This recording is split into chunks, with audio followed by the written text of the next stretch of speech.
the main difference between making big profits in the markets versus not making profits at all, getting chopped out, taking a big loss, is knowing where we are exactly in terms of market cycles. When I ran up a small account challenge from 500 bucks to 38,000 in 90 days, I wrote a paper about how I did that, links in the description. When I did that, it's because I knew exactly where we were, right? Why is this relevant now? Is because I think we're entering a market cycle that we've seen before, right? Especially on the stock market side, possibly in crypto, there is a big correlation. If you don't think there is, I kind of debunked that in the paper I wrote in December of 2019. And the conclusion was that we're going to see a correction, a massive correction, a multi-week correction before we see a new extended bull run. And then we saw it. We saw it 2 months later. We saw that during COVID crash, and we saw that coming out of COVID crash. Now,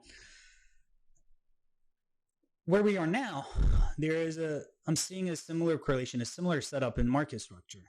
And that's what this video is about.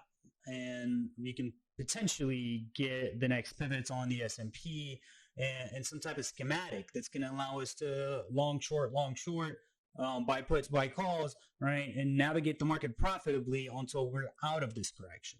So if you're trading the markets, if you're trading crypto, stocks, options, mainly options and stocks and indices, and if you're interested in learning Fibonacci retracements and extensions, tune in because this video is going to help you out. Let's dive in. After Bitcoin's 2017-2018 run-up, BTC corrected down some 51%, right, before the S&P started correcting.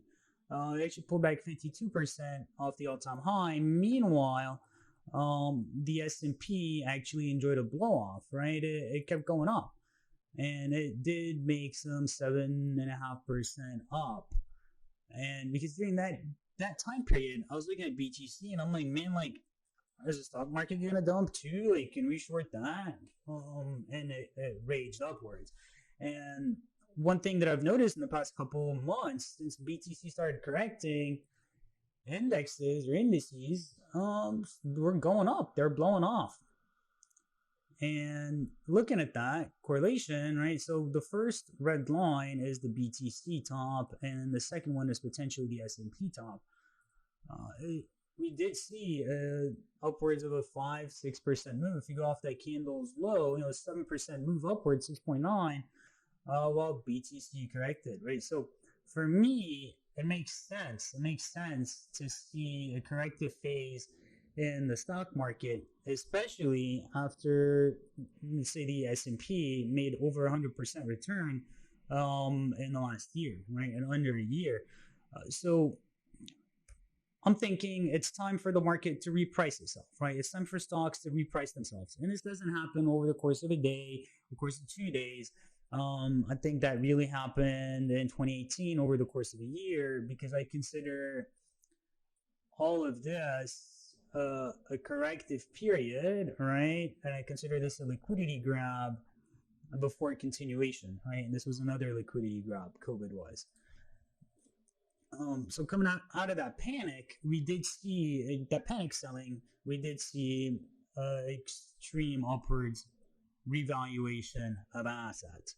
And back to my December paper, which there's a link to it, the risk on link, I did mention that we were likely to see a savage multi-week correction on stocks and crypto before entering the next extended leg up, right?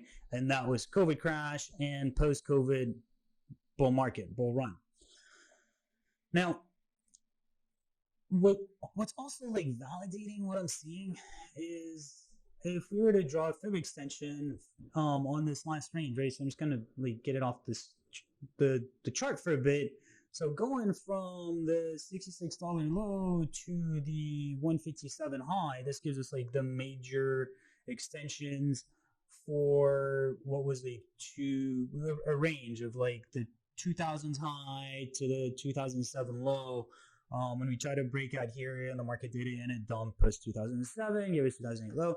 So this gives us the next possible extensions for the S&P. And what was really interesting in 2018 is we never got to that 304 target. We didn't get to that target until 2019, right? And that's when I published the paper and we were here. And I'm like, hey, we're lacking a retest to 304 because every other major extension level was retested, right? This was retested, this was retested, this was retested several times, this was retested.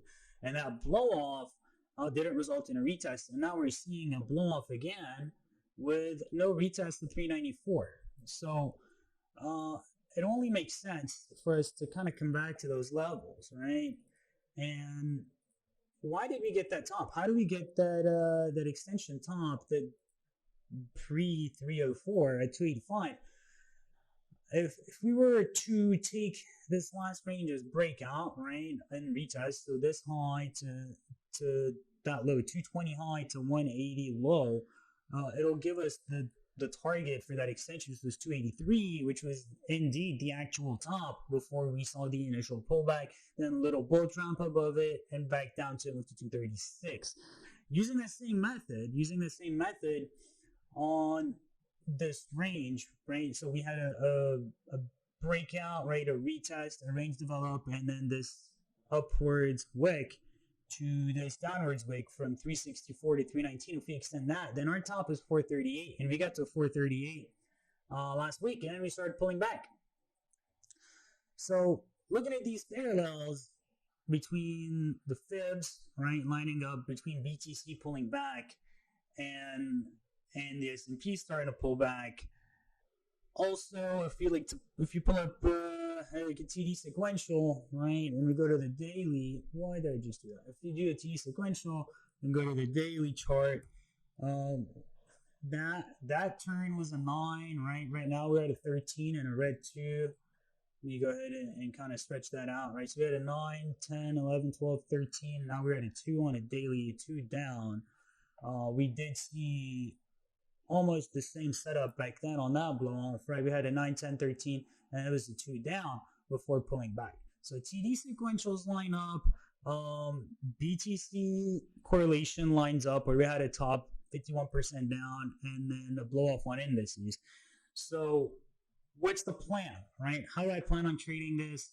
Do we have a schematic? Do we know the next pivot? I think we do. I think I do. And I'm going to trade this accordingly and probably position my Tastyworks account to do a small account challenge and try to dominate this run. So how do we dominate this run? How do we trade this incoming correction? Here we go. Here's my plan, right? So I'm going to go ahead and clean up the chart a little bit and try to get the next pivot on the S&P. Now, it just makes sense based on how far we're extended above this 394 extension, just like how we're extended above 304 for this to be the next pivot down or at least the next target, right? So I plan on staying short until 394. We might see some like failed 61.8 retracements on a smaller level on like a intraday or even daily or several day scale. And if we do, that would be opportunities for me to add to my shorts. And we'll talk about those, 61.8 as we go in. But is there another way to validate that 394 based on how I use fibs? I believe there is. So I'm going to take this. Let's start with this low since that's how we got our extension. So if we use that for retracements, the SPY, the 38.2 fib is 256, right? 56.59. If we do the same thing, once again, taking that swing low to that swing high stop, it should line up, right? So it's a little lower. It's like 392. So as of right now, I think the SPY is headed to 392, right? I think that's our next big move. And it's a big move down. It's like a 9% move down before potentially forming the next pivot and going back up. Now, what happened after that first pivot on the S&P? We had a almost like a failed rally, right? A relief rally to the 786 fib. Now, I don't think if we go to 392, we're going to see a 786 rally. I think we're more likely to see a failed 61.8, um, which should take us up to 420. So I do think the next two moves on the SPY are going to be move down to 392, right? Followed by a move to 420. And that's why I plan on trading this. So I think I'm going to stay short to 392, right? Close my shorts there and then buy some calls, some like 2-3 week out calls that are at 392, and ride them in the money and sell them off at 420, 428 potentially before seeing how this is going to continue.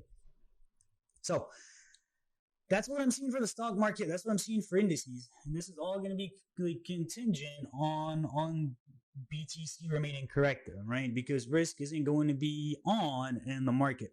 Now, if you want to follow these trades, like trade by trade, play by play, hop in our Discord link, and join us in Discord rooms, right? And but if you just wanted like the big schematic of what I think's unfolding in the market, you got it now.